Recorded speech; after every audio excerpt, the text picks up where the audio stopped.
What was your initial impression of these two peckerheads when you first met them? Uh-oh. This is going to be fun. Well, Whit and I hit it off right away. Yeah, like, we he did. was just chirping all the time. Like, the bus rides with Whit, and who else? Who was joining you, Whit? Orp was always like kind of like teeing me up for stuff. Oh yeah, like the bus ride used to sit right behind me, and he'd just be carving. Like you didn't even want to like turn your head towards him because he'd just be carving everyone. People on the sidewalk, guys on the bus. Like he was just carving everyone all the time. But it was great. Like, And then one person would carve me, and I'd flip out. They're like, Jesus, Gibbs can't take it much. Like super defensive. But then I remember hanging out with Biz in the training room in Pitt, like shooting the shit a little bit. But then I remember, like, what happened that you got sent down and you were like pretty vocal about it? Oh, okay. So I think I've told this on the podcast before. So my first year at Pittsburgh's training camp, I didn't really get much of a sniff.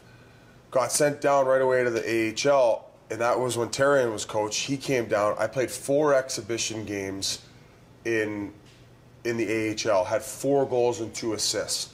Well, they just signed Ryan Lannon, Noah Welch, and all these other defensemen. Oh, yeah, he told me this, yeah. And they're like, yeah, you're going down to the coast. And I'm like, the coast? I just fucking lit up your training camp, and you're sending me to the coast? And I'm 19 years old, and these college kids are like 30. Like, who are these old dudes? So I was like, it's bullshit. I didn't really get much of a sniff, and that really upset the organization. Well, then Shiro ended up coming in and replacing Craig Patrick. And we didn't really have a great relationship. And then I came to camp the next year, and they said that we would bury the hatchet and everything was going to be fine. And I was supposed to dress the first inter-squad game, and I go in there, I'd fully dressed in my gear, and Yozi's like, hey, here's the lineup for today's game. I go look on it. I wasn't in the lineup. I put all my gear on. Yeah. And as he put it up, I go, hey, Yosi, maybe you guys could give me the heads up next time before I put my gear on. They're like, who is this guy? Yosi wanted to kill me. And he fucking hated my guts from that moment there until I finally ended up apologizing for it a few years later. But they ended up sending me right down to the coast, not even to the AHL training camp.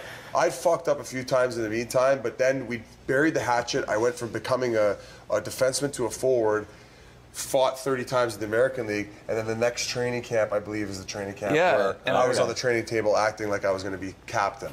No, I brought it up because I remember thinking, like, he doesn't seem like disgruntled or upset, or like he's here having a good time. Like, yeah, there wasn't anything going on. Diem, I remember all the money with him. You got to know he's happy. He's getting that NHL per diem. Yeah, like everything seems pretty good here. Like, And then I made the team at a camp, and we ended up going over to Sweden to start that year. I was like, this is what the NHL is like. Man, like, I get shit on, right? People see my skates. Look at your skates. Those are terrible. Look at your body. You're so pale. Just tell everyone at home, offside one-timer, dude. I did that as good as anyone. We were talking about this the other day with Nate. Guys, listen to this. I told Nate This is Sidney Crosby. There's nobody with the same side one-timer this guy had. You saw it. And thank you very much for joining the Spittin Chiclets podcast. Nobody. Seriously, like it's insane. Yeah, like, well, you just brought up Mike I don't even think you practice it. Like, no, Mike Yo, you gave me a couple, and like my limp-wristed curve, the puck went in the corner, and Yosi goes, dude, that spot on the power play, he's going to find you every single game. Let's do this and get you good at it. And Yosi would go out before practice with me and give me the pass where he would pass it from.